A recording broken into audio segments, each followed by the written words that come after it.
ನಮಸ್ಕಾರ ಕದಂಬ ನ್ಯೂಸ್ಗೆ ಸ್ವಾಗತ. ನಾನು ಸೋನಿಕಾ ಸುದೇಶ್. ಮೊದಲಿಗೆ ಮುಖ್ಯಾಂಶಗಳು. ಬೀದರ್ ಜಿಲ್ಲೆಯ ಚಳಕಪುರ ಗ್ರಾಮದಲ್ಲಿ 192 ಜನರ ವಿರುದ್ಧ ದೂರು. ಮುಖ್ಯಮಂತ್ರಿ ಸಿದ್ದರಾಮಯ್ಯ ಅವರ ರಾಜಕೀಯ ವರ್ಚಸ್ಸಿಗೆ ಧಕ್ಕೆ ತರಲು ಬಿಜೆಪಿ ಜೆಡಿಎಸ್ ಪಕ್ಷಗಳ ಷಡ್ಯಂತ್ರ. ಸಂಸದ ಸುನಿಲ್ ಬೋಸ್. ರಣಭೀಕರ ಮರುಭೂಮಿಯಲ್ಲಿ ಇತಿಹಾಸದಲ್ಲಿ ಮೊದಲ ಬಾರಿಗೆ ಭಾರೀ ಹಿಮಪಾತ. ಸುದ್ದಿಯ ವಿವರಗಳು.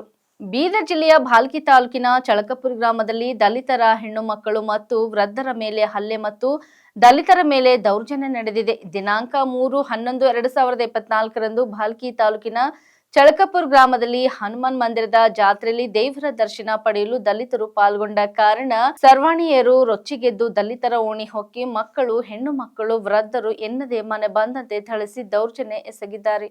ಈ ಕುರಿತು ಖಟಕ್ ಚಿಂಚೋಳಿ ಪೊಲೀಸ್ ಠಾಣೆ ಪ್ರಕರಣ ದಾಖಲಾಗಿದೆ. ಗ್ರಾಮದಲ್ಲಿ ಪೊಲೀಸ್ ಕಾವಲಿದ್ದು ಇನ್ನು ಕೂಡ ದಲಿತ ಓಣಿಯಲ್ಲಿ ಭಯದಲ್ಲಿ ಓಡಾಡುವ ಪರಿಸ್ಥಿತಿ ನಿರ್ಮಾಣ ಆಗಿದೆ. ಆದ ಕಾರಣ ಪ್ರಕರಣ ದಾಖಲಾದ ಎಲ್ಲ ಆರೋಪಿಗಳನ್ನು ಕೂಡಲೇ ಬಂಧಿಸಿ ನ್ಯಾಯಾಂಗಕ್ಕೆ ಒಪ್ಪಿಸಬೇಕು ಹಾಗೂ ದಲಿತರಿಗೆ ಸೂಕ್ತ ಸುರಕ್ಷಿತ ಕ್ರಮ ಕೈಗೊಳ್ಳಬೇಕು ಎಂದು ಪೊಲೀಸ್ ಇಲಾಖೆಯವರಿಗೆ ತಿಳಿಸಿದರು. ಬೀದರ್ ಜಿಲ್ಲೆಯಲ್ಲಿ ದಲಿತರ ಮೇಲೆ ದೌರ್ಜನ್ಯ ದಿನೇ ಜಾಸ್ತಿನೇ ಆಗ್ತಾ ಇದೆ. ಇದಕ್ಕೆ ಕಡಿವಾಣ ಯಾವಾಗ ನಮ್ಮ ಸಮಾಜ ಹಾಗೂ ನಮ್ಮ ಕುಟುಂಬಗಳಿಗೆ ರಕ್ಷಣೆ ನಾವೇ ಮಾಡಿಕೊಳ್ಳಬೇಕಾದಂತ ಪರಿಸ್ಥಿತಿ ಬಂದಿದೆ ಎಂದು ಜನರು ತಮ್ಮ ಆಕ್ರೋಶವನ್ನು ಹೊರಹಾಕಿದರು. ಇವತ್ತು ಚಳಕಪುರ ಗ್ರಾಮದ ಎಲ್ಲ ಮುಖಂಡರು ನಡುವೆ ಸಭೆಯನ್ನು ಮಾಡಿ ಗ್ರಾಮದವರಿಗೆ ವರಿಷ್ಠಾಧಿಕಾರಿಯಾದ ಪ್ರದೀಪ್ ಗುಂಟಿ, ಜಿಲ್ಲಾಧಿಕಾರಿ ಶಿಲ್ಪಾ ಶರ್ಮಾ ಮತ್ತು ತಹಸೀಲ್ದಾರ್ ಮಲ್ಲಿಕಾರ್ಜುನ್ ಮತ್ತಿತರರು ಭಾಗಿಯಾಗಿ ಊರಿನ ಜನತೆಗೆ ಸಮಾಧಾನ ಹೇಳಿ ಅಪರಾಧಿಗಳಿಗೆ ಶಿಕ್ಷೆ ಕೊಡಿಸ್ತೀವಿ ಎಂದು ಜನರಿಗೆ ಮಾಹಿತಿ ನೀಡಿದರು.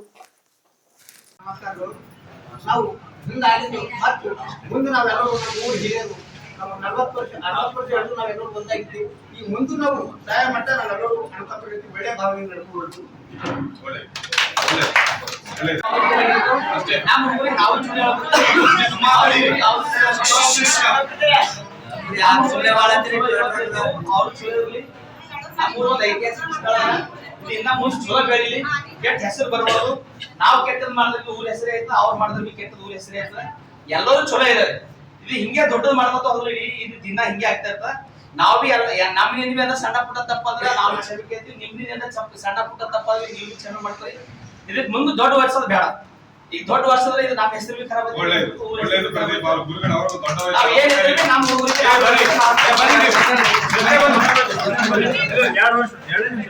ನನ್ನ ಪರ ಸಾಕ್ಷ್ಯ ಹೇಳಿದ್ದ, ನನ್ನ ವಿರುದ್ಧ ಸಾಕ್ಷ್ಯ ಹೇಳಿದ್ದ. ಅವನ ಕೇಸಲ್ಲಿ ಇವನ ಅಕ್ಯೂಸ್ ಆಗಿದ್ದಾನೆ, ಇವನ ಕೇಸಲ್ಲಿ ಅವನ ಅಕ್ಯೂಸ್ ಆಗಿದ್ದಾನೆ. ಅದಕ್ಕೆ ಇವನು ನಮ್ಮ ಅಂಗಡಿಗೆ ಬಂದಾಗ ಅವನ ಬೇರೆ ತರ ನೋಡೋಣ. ಈ ರೀತಿ ಒಬ್ಬರ ಬಗ್ಗೆ ಒಬ್ಬರ ವಿದ್ವೇಷಗಳನ್ನು ಬೆಳೆಸ್ಕೊಳ್ತಾ ಹೋದ್ರೆ ಊರು ಸೌಹಾರ್ದತೆ ಉಳಿಯಲ್ಲ. ಗೊತ್ತಾಯ್ತಾ? ಸೊ ದಯವಿಟ್ಟು ಆ ಕೇಸ್ ಏನಿದ್ರು ನಮ್ಮ ಪೊಲೀಸರು ನಮಗೆ ಬಿಟ್ಟು ಬಿಡಿ. ಅದರ ಬಗ್ಗೆ ಗ್ರಾಮಸ್ಥರು ಚರ್ಚೆ ಮಾಡೋದಾಗ್ಲಿ. ಇವನು ನನ್ನ ವಿರುದ್ಧ ಇದ್ದಾನೆ, ಇವನು ನನ್ನ ವಿರುದ್ಧ ಇದ್ದಾನೆ, ಮುಂದುವರಿಸಿಕೊಂಡು ಹೋಗುದು ಬೇಡ. ಆಮೇಲೆ ಹೇಳಿದಂಗೆ ಈಗ ಇಲ್ಲಿ ಯಾರ್ಯಾರು ಇದ್ದೀರೋ ಹಿರಿಯರು, ನೀವೆಲ್ಲರೂ ಊರು ಸಾಮರಸ್ಯವನ್ನ ಬಯಸ್ತಾ ಇದ್ದೀರಂತ ನಾನು 100% ವಿಶ್ವಸಿಸ್ತಾ ಇದ್ದೇನೆ. ಆದರೆ ಯಾವ ಹುಡುಗರು ಗಲಾಟೆಗಳಲ್ಲಿ ಭಾಗಿಯಾಗಿದ್ದಾರೆ ಆ ಹುಡುಗರಿಗೆ ದಯವಿಟ್ಟು ನಮ್ಮ ಪೊಲೀಸ್ ಪದ್ಧತಿಯಲ್ಲಿ ಹೇಳಬೇಕಾಗ್ತದೆ. ಅದಕ್ಕಿಂತ ಮುಂಚೆ ಅವರಿಂದ ಮತ್ತೊಂದು ಎಡವಟ್ಟು, ಮತ್ತೊಂದು ಅಪರಾಧಗಳಾಗದಂಗೆ ನೀವು ನಿಮ್ಮ ಮನೆಗಳಿಗೆ ಹೋಗಿ ನಿಮ್ಮ ಸ್ವಂತ ಮಕ್ಕಳು ಯಾರ್ಯಾರಿದ್ದಾರೆ, ಯಾವ ಹುಡುಗರು, ಯಾವ ಸಂಘಟನೆ ಹುಡುಗರು, ಯಾವ ಸಮುದಾಯದ ಹುಡುಗರು ಈ ರೀತಿ ವೈಲೆನ್ಸ್ ಕಾನೂನಿನ ಕೈಗೆತ್ತಿಕೊಂಡಿದ್ದಾರೆ, ಅವರಿಗೆ ನೀವೇ ಬುದ್ಧಿವಾದ ಹೇಳಿ ಅಂತ ನಾನು ಫೈನಲಿ ವಿನಂತಿಸ್ಕೊಳ್ತಾ ಇದ್ದೇನೆ. Thank you.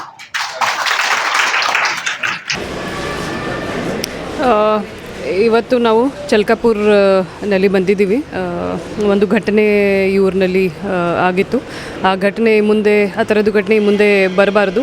ಊರದ್ದು ಜನ ಈ ಹಿಂದೆ ಹೆಂಗೆ ಜೊತೆಯಲ್ಲಿ ಕೈ ಜೋಡಿಸಿ ಉಳಿತಾ ಇದ್ದಾರೆ ಅದೇ ರೀತಿಯಲ್ಲಿ ಉಳಿಬೇಕು ಮತ್ತು ಶಾಂತತೆ ಕಾಪಾಡಬೇಕು. ನಮ್ಮ ಬೀದರ್ ಜಿಲ್ಲೆ ಸರ್ವ ಜನಾಂಗದ ಶಾಂತಿ ತೋಟೆ ಅದು ಒಂದು ರಿಪ್ರೆಸೆಂಟ್ ಕೂಡ ಮಾಡುತ್ತೆ ನಮ್ಮ ಜಿಲ್ಲೆ. ಆ್ಯಕ್ಚುಲ್ ಆಗಿ ಎಲ್ಲ ಧರ್ಮರು, ಎಲ್ಲ ಜಾತಿಯರು ಕೈ ಜೋಡಿಸಿ ಮುಂದೆ ಬರಿತಾ ಇದ್ದಾರೆ. ಅದೇ ರೀತಿಯಲ್ಲಿ ಈ ಊರಿನಲ್ಲಿ ಮತ್ತು ನಮ್ಮ ಜಿಲ್ಲೆಯಲ್ಲಿ ಶಾಂತಿ ವ್ಯವಸ್ಥೆ ಮುಂದುವರಿಬೇಕು ಅಂತ ಜನರಿಗೂ ನಾನು ವಿನಂತಿಸುತ್ತೇನೆ. ಈಗ ಸಭೆ ನಡೆಸಿದರೆ ಎರಡು ಸಮುದಾಯಗಳನ್ನು ಕರೆಸುತ್ತವೆ, ಏನು ಸಭೆ? ಇಬ್ಬರಿಗೂ ನಾವು ಏನು ಇಲ್ಲಿ ಪರಿಸ್ಥಿತಿ ಉಂಟಾಗಿತ್ತು ಅದರಲ್ಲಿ ಯಾರ್ಯಾರು ಇನ್ವಾಲ್ವ್ ಇದ್ದರು ಇಬ್ಬರು ಸಮುದಾಯಗಳಿಗೂ ಅಥವಾ ರಾದರ್ ಇಬ್ಬರು ಪಾರ್ಟಿಗಳಿಗೂ ಕರೆದು ನಾವು ಮಾತಾಡಿದ್ದೀವಿ. ಏನೇನು ಅವ್ರದ್ದು ಇಶ್ಯೂಸ್ ಇತ್ತು, ಪ್ರಾಬ್ಲಮ್ ಇತ್ತು ನಮ್ಮ ಮುಂದೆ ಹೇಳಿದ್ದಾರೆ. ಸೊ ಏನೇನು ತಪ್ಪಾಗಿದೆ ಅದ್ರ ಬಗ್ಗೆ ಕ್ರಮ ಕೂಡ ಆಗುತ್ತೆ, ಇನ್ವೆಸ್ಟಿಗೇಷನ್ ಕೂಡ ಆಗುತ್ತೆ. ಆದರೆ ಎರಡೂ ಕಡೆಯಿಂದ ಆಗುತ್ತೆ ಮತ್ತು ಎರಡೂ ಸೈಡ್ ಇದು ಫೇರ್ ಆಗಿ ನ್ಯೂಟ್ರಲ್ ಆಗಿ ಒಂದು ನಡೆಯುತ್ತೆ. ಈ ಮುಂದೆ ಏನೋ ಈ ಥರದ್ದು ಪರಿಸ್ಥಿತಿ ಆಗಲ್ಲ ಅಂತ ಜನರು ನಮಗೆ ಇದು ಪ್ರಾಮಿಸ್ ಕೂಡ ಕೊಟ್ಟಿದ್ದಾರೆ. ಸೊ ಅದೇನೇ ಪ್ರಾಮಿಸ್ ಆಧಾರ ಮೇಲೆ ನಾವು ಇಲ್ಲಿ ಸುವ್ಯವಸ್ಥೆ ಅಂತ ನಡೆಯುತ್ತೆ ಅಂತ ನಾವು ಇಲ್ಲಿಂದ ಹೋಗ್ತಾ ಇದ್ವಿ. ನವೆಂಬರ್ 3ನೇ ತಾರೀಕು ಚಲ್ಕಾಪುರ ಗ್ರಾಮದಲ್ಲಿ ಒಂದು ಘಟನೆ ನಡೆದಿದೆ. ಕೆಲವರು ಗುಂಪು ಕಟ್ಕೊಂಡು ಬಂದು ಒಂದು 4-5 ಜನರ ಮೇಲೆ ಹಲ್ಲೆ ಮಾಡಿದ್ದಾರೆ, ಬೀದಿಗೆ ನುಗ್ಗಿದ್ದಾರೆ ಅನ್ನೋ ಒಂದು ಅಪರಾಧ ನಮ್ಮ ಪೊಲೀಸರಿಗೆ ನಮ್ಮ ಗಮನಕ್ಕೆ ಬರುತ್ತದೆ. ಅದೇ ನಿಟ್ಟಿನಲ್ಲಿ ನಾವು ಬಂದು ಗ್ರಾಮದಲ್ಲಿ ಅದಕ್ಕೆ ಮತ್ತೆ ಕಂಟಿನ್ಯೂಸ್ ಆಗಿ ಬೇರೆ ಯಾವುದೇ ರೀತಿಯ ಘಟನೆಗಳು ಆಗದಂಗೆ ಕಾನೂನು ಸುವ್ಯವಸ್ಥೆಯನ್ನು ಕಾಪಾಡುವ ನಿಟ್ಟಿನಲ್ಲಿ ಎಲ್ಲ ಗ್ರಾಮಸ್ಥರ ಸಹಕಾರವನ್ನು ಪಡೆದು ನಾವು ಕೊನೆಗೂ ಏನಾಗದಂಗೆ ನಾವು ಪೊಲೀಸರೆಲ್ಲರೂ ನಾವು ಜಿಲ್ಲಾಡಳಿತವರೊಟ್ಟಿಗೆ ಸೇರಿ ನಾವು ನೋಡಿಕೊಂಡಿದ್ದೇವೆ. ಇವತ್ತು ಆ ಘಟನೆ ಬಗ್ಗೆ ಚರ್ಚೆ ಮಾಡೋಕ್ಕೆ ಹಾಗೂ ಗ್ರಾಮದ ಶಾಂತಿ ಸುವ್ಯವಸ್ಥೆಯನ್ನು ಕಾಪಾಡುವ ನಿಟ್ಟಿನಲ್ಲಿ ಒಂದು ಪೀಸ್ ಮೀಟಿಂಗ್ ಇಟ್ಕೊಂಡಿದ್ದೇವೆ. ಪೀಸ್ ಮೀಟಿಂಗಿಗೆ ಎಲ್ಲ ಜನರು, ಎಲ್ಲ ಗ್ರಾಮಸ್ಥರು ಸ್ಪಂದಿಸಿ ಇವತ್ತು ಪೀಸ್ ಮೀಟಿಂಗಿಗೆ ಬಂದಿದ್ದಾರೆ. DC ಅವರು ಹಾಗೂ ನಾನು ಹಾಗೂ DYSPಗಳು, AC, ತಹಸೀಲ್ದಾರ್ಗಳು, ಟೆಂಪಲ್ ಸೆಕ್ರೆಟರಿ ಅವರು, ಗ್ರಾಮಸ್ಥರು, ಗ್ರಾಮದ ಅಧ್ಯಕ್ಷರು, ಉಪಾಧ್ಯಕ್ಷರು, ಮೀಡಿಯಾದವರು ಎಲ್ಲರೂ ಬಂದಿದ್ದಾರೆ. ಇವತ್ತು ಗ್ರಾಮಸ್ಥರೆಲ್ಲರೂ ಒಂದು ವಿಷಯವನ್ನು ಅವರು ಚರ್ಚೆ ಮಾಡಿಕೊಂಡು ಒಂದು ವಿಷಯವನ್ನು ಅರಿತುಕೊಂಡಿದ್ದಾರೆ. ಅದೇನೆಂದರೆ ಎಲ್ಲ ಹಿರಿಯರು, ಎಲ್ಲ ಗ್ರಾಮಸ್ಥರು ಮ್ಯಾಕ್ಸಿಮಮ್ ಗ್ರಾಮದ ಶಾಂತಿ ಸುವ್ಯವಸ್ಥೆನ ಕಾಪಾಡಬೇಕಂತಲೇ ಇದ್ದಾರೆ. ಆದರೆ ಕೆಲವು ಹುಡುಗರು, ಅದು ಕೂಡ ಆ ಕ್ಷಣಿಕಾವೇಶದಲ್ಲಿ ಕೆಲವರು ಹುಡುಗರು, ಯುವಕರು ಬಡಿದಾಡಿದ್ದ ವಿಷಯವನ್ನು ಎಲ್ಲ ಗ್ರಾಮಸ್ಥರು, ಎಲ್ಲ ಸಮುದಾಯದವರು ಒಪ್ಕೊಂಡಿದ್ದಲ್ಲದೆ ಆ ರೀತಿ ಯಾರ್ಯಾರು ಕಾನೂನು ಉಲ್ಲಂಘನೆ ಮಾಡಿದ್ದಾರೆ, ಯಾರ್ಯಾರು ಒಬ್ಬರ ಮೇಲೆ ಹಲ್ಲೆ ಮಾಡೋಕ್ಕೆ ಹಲ್ಲೆ ಮಾಡಿದ್ದಾರೆ ಅಂಥವ್ರನ್ನ ಮಾತ್ರ ಕಾನೂನಿಗೆ ಒಪ್ಪಿಸಿ ಮಿಕ್ಕಿದ ಗ್ರಾಮಸ್ಥರೆಲ್ಲರೂ ನಾವು ಒಟ್ಟಾಗಿರ್ತೇವೆ ಅಂತ ಇವತ್ತು ದೇವಸ್ಥಾನ ಸಮಕ್ಷದಲ್ಲಿ ಗ್ರಾಮಸ್ಥರೆಲ್ಲರೂ ಪ್ರತಿಜ್ಞೆ ಮಾಡಿದ್ದಾರೆ. ಅದೇ ನಿಟ್ಟಿನಲ್ಲಿ ಯಾರ್ಯಾರು ಅಪರಾಧವನ್ನು ಮಾಡಿದ್ದಾರೆ ಅವ್ರನ್ನ ಕಾನೂನಿಗೆ ಒಪ್ಪಿಸಿ ಅಂತ ನಮಗೆ ಬೇಡಿಕೊಂಡಿದ್ದಾರೆ. ನಾವು ಡಿಪಾರ್ಟ್ಮೆಂಟ್ ವತಿಯಿಂದ ನಾವು ಆಶ್ವಾಸನೆ ಕೊಡ್ತಾ ಇದ್ದೇವೆ. ಯಾರ್ಯಾರು ತಪ್ಪು ಮಾಡಿದ್ದಾರೆ ಅವರ ಖಂಡಿತವಾಗಿಯೂ ಕಾನೂನಿಗೆ ಒಳಪಡಿಸ್ತೇವೆ, ಶಿಕ್ಷೆ ಆಗ್ತದೆ. Thank you. ಒಂದು ಕೇಸಲ್ಲಿ ಒಂದು 15 ಜನರನ್ನು ಆರೋಪಿಸಿದ್ದೇವೆ. 15 ಜನರನ್ನು ನಾವು ಕೋರ್ಟ್ಗೆ ಒಪ್ಪಿಸಿದ್ದೇವೆ, ಅರೆಸ್ಟ್ ಮಾಡಿದ್ದೇವೆ, ಕೋರ್ಟ್ಗೆ ಒಪ್ಪಿಸಿದ್ದೇವೆ. ಕೆಲವರು 54 ಜನರು ಅವರೇ ಖುದ್ದಾಗಿ ಹೋಗಿ ಕೋರ್ಟ್ಗೆ ಹೋಗಿ ಸರೆಂಡರ್ ಆಗಿದ್ದಾರೆ ಅನ್ನೋ ವಿಷಯ ಕೂಡ ನಮಗೆ ಗೊತ್ತಾಗಿದೆ, ನಮ್ಮ ಗಮನಕ್ಕೆ ಬಂತು. ಹಾಗೂ ಈ ಕೇಸಲ್ಲಿ ಕೂಡ ಅತಿ ಶೀಘ್ರದಲ್ಲೇ ಕ್ರಮ ಜರುಗಿಸ್ತೇವೆ. ಹೌದು, ಸಸ್ಪೆಂಡ್ ಆಗಿದ್ದಾರೆ. PSI ಹಾಗೂ ಕೆಲವರು ಸಿಬ್ಬಂದಿಗಳು ಸಸ್ಪೆಂಡ್ ಆಗಿದ್ದಾರೆ. 3 ಸಿಬ್ಬಂದಿಗಳು ಸಸ್ಪೆಂಡ್ ಆಗಿದ್ದಾರೆ. ಒಟ್ಟಿನಲ್ಲಿ 4 ಜನರು ಸಸ್ಪೆಂಡ್ ಆಗಿದ್ದಾರೆ.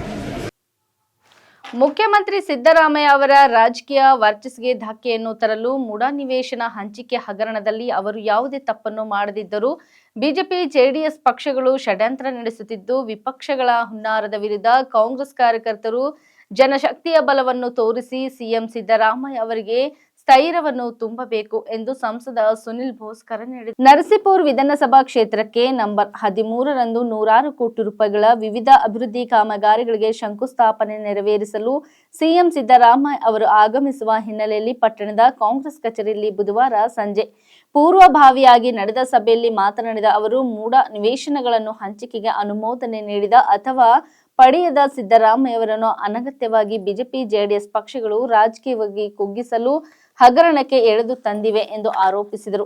ವಿವಿಧ ಅಭಿವೃದ್ಧಿ ಕಾಮಗಾರಿಗಳಿಗೆ ಶಂಕುಸ್ಥಾಪನೆ ನೆರವೇರಿಸಿ ಚಾಲನೆ ನೀಡಲು 13ಕ್ಕೆ ಸಿಎಂ ಸಿದ್ದರಾಮಯ್ಯ ಅವರ ಖುದ್ದಾಗಿ ಆಗಮಿಸುತ್ತಿದ್ದು, ಹಬ್ಬದ ಕಾರ್ಯಕ್ರಮದಂತೆ ನಡೆಸಲು ಕಾರ್ಯಕರ್ತರು ಸಜ್ಜಾಗಬೇಕು. ಹೋಬಳಿಯವರು ಮುಖಂಡರು ಜವಾಬ್ದಾರಿಯನ್ನು ವಹಿಸಿಕೊಳ್ಳಬೇಕು. ಹೆಚ್ಚಿನ ಜನರನ್ನು ಕರೆತರುವ ಮೂಲಕ ಅದ್ದೂರಿ ಸಮಾರಂಭದ ಯೋಜನೆಗಳಿಗೆ ಸಹಕರಿಸಬೇಕು ಎಂದು ಸುನಿಲ್ ಬೋಸ್ ಮನವಿ ಮಾಡಿದರು. ನಮ್ಮೆಲ್ಲರ ಆಶೀರ್ವಾದದಿಂದ ನಾನು ಲೋಕಸಭೆ ಸದಸ್ಯನಾದ್ಮೇಲೆ ಇದೇ ಒಂದು ಮೊದಲ ಬಾರಿಗೆ ಒಂದು ಯಶಸ್ಸಿಗೆ ಎಲ್ಲರೂ ದುಡಿಬೇಕಿಲ್ಲ, ಮಾತಾಡೋದು ಹೆಚ್ಚಿನ ಏನಿಲ್ಲ. ತಮ್ಮ ಜವಾಬ್ದಾರಿ ನಮ್ಮಲ್ಲಿ ಕಾರ್ಯಕರ್ತರು ತುಂಬಾ ದೊಡ್ಡ ಪಡೆ ನರಸೀಪುರದಲ್ಲಿ ಇದ್ದೀವಿ. ನಮ್ಮ ಸೋಕೆ ಭಾಗ ಇರ್ಬೋದು, ತಲಕಾಡು ಭಾಗದಲ್ಲಿ ಇರ್ಬೋದು, ನಮ್ಮ ಮುಂಗೂರು ಭಾಗದಲ್ಲಿ ಇರ್ಬೋದು, ಅತಿ ಹೆಚ್ಚು ಜನಗಳ ನಂತರಂತ ಕೆಲಸವನ್ನು ಮಾಡ್ತಾ ಇದ್ದೀವಿ. ಅಲ್ಲಿ ನಾನು ಬನ್ನೂರು ಭಾಗದ ವಿಶೇಷ ಮಾಡುವಂಥದ್ದು, ನಾವು ಈ ಬಾರಿ ಅತಿ ಹೆಚ್ಚು ಜನಗಳನ್ನ ಈ ಸಭೆಗೆ ಕರ್ಕೊಂಡ್ಬರುವಂತ ಒಂದು ಏನೆಲ್ಲ ಸೇರಿ ಈ ಸಲ ಅತಿ ಹೆಚ್ಚು ಜನಗಳನ್ನ ತಾವು ಜವಾಬ್ದಾರಿ ತಗೊಂಡು ಬನ್ನೂರು ಭಾಗದಿಂದ ಬರುವಂತ ಜವಾಬ್ದಾರಿ ದಯವಿಟ್ಟು ನಮ್ಮ ಆ ಭಾಗದ ನಾಯಕರುಗಳು, ರಾಜ್ಯ ಅಧ್ಯಕ್ಷ ಸಮೇತವಾಗಿ ಎಲ್ಲ ನಮ್ಮ ಮುಖಂಡರುಗಳು ಬರಬೇಕು ಅಂತ ಕೇಳ್ಕೊತಾ ಇದ್ದೀನಿ. ಯಾಕಂದ್ರೆ ನಮಗೆಲ್ಲ ತಿಳಿದಿರೋ ಹಾಗೆ ಇತ್ತೀಚಿನ ದಿನಗಳಲ್ಲಿ ನಮ್ಮ ಮಾನ್ಯ ಸಿದ್ದರಾಮಯ್ಯ ಸಾಹೇಬರ ಮೇಲೆ ವಿರೋಧ ಪಕ್ಷದವರು ಇಲ್ಲ ಸಲ ಆರೋಪಗಳನ್ನ ಮಾಡಿ ಏನೋ ಮಾಡಿರೋ ಒಂದು ತಪ್ಪಿಗೆ ಏನೂ ಇಲ್ಲದಿರೋ ಒಂದು ದೊಡ್ಡ ಹಗರಣವನ್ನು ಬಿಡಿಸಿ ಅವ್ರ ಮೇಲೆ ಒಂದು ಕಳಂಕವನ್ನು ಹೊರಿಸುವಂತ ಕೆಲಸವನ್ನ ಷಡ್ಯಂತ್ರವನ್ನು ಅವರೆಲ್ಲ ಮಾಡ್ತಿರುವಂತದ್ದು.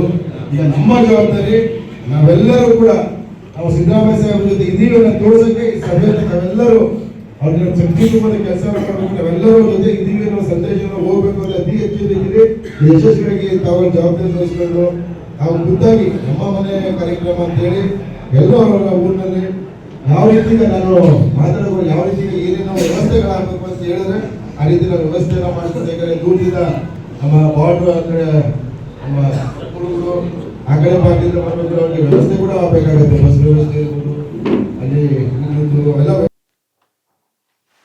ಏಷ್ಯಾ ಖಂಡದ ಡೆಡ್ಲಿಯೆಸ್ಟ್ ಮರುಭೂಮಿಗಳಲ್ಲಿ ಒಂದಾದ ಸೌದಿ ಅರೇಬಿಯಾದ ಮರುಭೂಮಿಯಲ್ಲಿ ಇತಿಹಾಸದಲ್ಲೇ ಮೊದಲ ಬಾರಿ ಭಾರಿ ಪ್ರಮಾಣದಲ್ಲಿ ಹಿಮಪಾತವಾಗಿದೆ. ಇಲ್ಲಿನ ಮರುಭೂಮಿ ಪ್ರದೇಶ ಹಾಗೂ ರಸ್ತೆಗಳಲ್ಲಿ ಹಿಮ ಬೀಳುತ್ತಿರುವ ಸುಂದರ ದೃಶ್ಯಾವಳಿಯ ಫೋಟೋ ವಿಡಿಯೋಗಳು ಈಗ ವೈರಲ್ ಆಗಿವೆ. ಸುಡುತ್ತಿರುವ ಸೌದಿ ಅರೇಬಿಯಾದ ಮರುಭೂಮಿಯು ಇತಿಹಾಸದಲ್ಲಿ ಮೊದಲ ಬಾರಿಗೆ ಈ ಹಿಮಪಾತವನ್ನು ಕಂಡಿದೆ. ಆಘಾತಕಾರಿ ಸುದ್ದಿ ಏನೆಂದರೆ ಸೌದಿ ಅರೇಬಿಯಾದ ಕೆಲವು ಭಾಗಗಳು ಮೊದಲ ಬಾರಿಗೆ ಭಾರೀ ಮಳೆ ಮತ್ತು ಹಿಮಪಾತವನ್ನು ಕಾಣುತ್ತಿವೆ. ಅಲ್ಜಾವ್ ಪ್ರದೇಶವು ಭಾರೀ ಹಿಮಪಾತವನ್ನು ಅನುಭವಿಸುತ್ತಿದ್ದು ಸ್ಥಳೀಯ ನಿವಾಸಿಗಳಿಗೆ ಆಘಾತವನ್ನು ನೀಡಿದೆ. ಕಾರಣ ಅಲ್ಜಾವ್ ವರ್ಷವಿಡೀ ಶುಷ್ಕ ಹವಾಮಾನಕ್ಕೆ ಹೆಸರುವಾಸಿಯಾಗಿದೆ. ಮುಂದಿನ ದಿನಗಳಲ್ಲಿ ಈ ಪ್ರದೇಶದಲ್ಲಿ ಭಾರೀ ಮಳೆ ಮತ್ತು ಆಲಿಕಲ್ಲು ಮಳೆಯಾಗುವ ನಿರೀಕ್ಷೆ ಇದೆ. ಇದು ರಸ್ತೆಗಳಲ್ಲಿ ಗೋಚರತೆಯನ್ನು ಕಡಿಮೆ ಮಾಡುತ್ತದೆ ಎಂದು ಹವಾಮಾನ ತಜ್ಞರು ಎಚ್ಚರಿಸಿದ್ದಾರೆ. ಜೊತೆಗೆ ಚಂಡಮಾರುತಗಳು ಸಹ ಬಲವಾದ ಗಾಳಿಯೊಂದಿಗೆ ಬೀಸುವ ಸಾಧ್ಯತೆ ಇದೆ ಎಂದು ಈ ಪ್ರದೇಶಗಳಿಗೆ ತೆರಳುವ ಪ್ರವಾಸಿಗರು ಜನರನ್ನು ಹವಾಮಾನ ತಜ್ಞರು ಎಚ್ಚರಿಸಿದರು.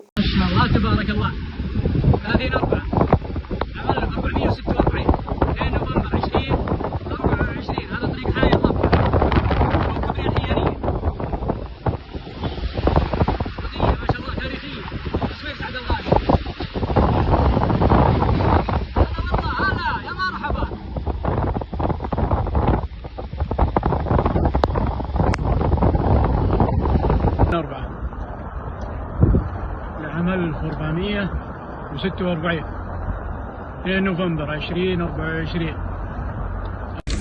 ما شاء الله تبارك الله. اليوم السبت 30/4 العمل 446 2 نوفمبر 2024.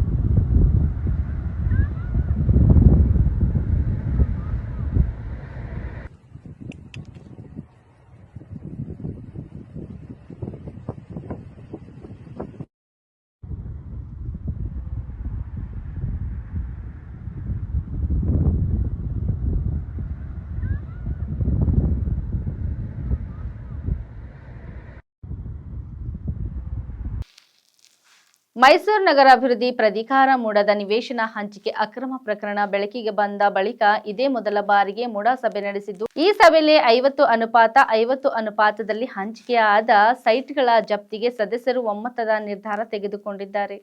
ಹೈಕೋರ್ಟ್ ನಿವೃತ್ತ ನ್ಯಾಯಮೂರ್ತಿ PN ದೇಸಾಯಿ ವರದಿ ಬಂದ ಬಳಿಕ ಜಪ್ತಿಯ ವರದಿ ಅಂಗೀಕರಿಸಲು ತೀರ್ಮಾನಿಸಲಾಗಿದೆ. ಈ ಮೂಲಕ ಅಕ್ರಮವಾಗಿ 50:50 ಸೈಟ್ ಪಡೆದವರಿಗೆ ಸಂಕಷ್ಟ ಎದುರಾಗಿದೆ. ಮೂಡಾ ಸಭೆ ಬಳಿಕ ಮಾಧ್ಯಮಗಳಿಗೆ ಪ್ರತಿಕ್ರಿಯಿಸಿದ ಶಾಸಕ GT ದೇವೇಗೌಡ ಅವರು 50:50 ಅನುಪಾತದಡಿ ಮೂಡಾ ಸೈಟ್ ಹಂಚಿಕೆ ಬಗ್ಗೆ ಲೋಕಾಯುಕ್ತ ಇಡಿ ದೇಸಾಯಿ ಆಯೋಗ ತನಿಖೆ ಮಾಡುತ್ತಿದೆ. 50:50 ಅನುಪಾತ ವಾಪಸ್ ಪಡೆಯಬೇಕು. 50:50 ಅಕ್ರಮವಾಗಿರೋದನ್ನು ರದ್ದು ಮಾಡಬೇಕು. ಕಾನೂನಾತ್ಮಕವಾಗಿ ಇರುವವರಿಗೆ ಸೈಟ್ ನೀಡಬೇಕು ಎಂಬ ಅಭಿಪ್ರಾಯ ವ್ಯಕ್ತಪಡಿಸಿದ್ದೇವೆ. ಮೊದಲು ಆಯೋಗದ ತನಿಖಾ ವರದಿ ಬರಲಿ, ನಂತರ ನಿರ್ಧಾರ ಮಾಡೋಣ ಅನ್ನೋ ಒಮ್ಮತದ ನಿರ್ಧಾರಕ್ಕೆ ಬಂದಿದ್ದೇವೆ ಎಂದು ಹೇಳಿದರು. ಇಲ್ಲಿವರೆಗೆ ಸುದ್ದಿ ಕೊಟ್ಟಿದ್ದು ನಾನು ಸೌನಿಕಾ ಸುದೇಶ್. ಮುಂದಿನ ಸುದ್ದಿಯೊಂದಿಗೆ ಮತ್ತೆ ಭೇಟಿಯಾಗೋಣ. ವಂದನೆಗಳು.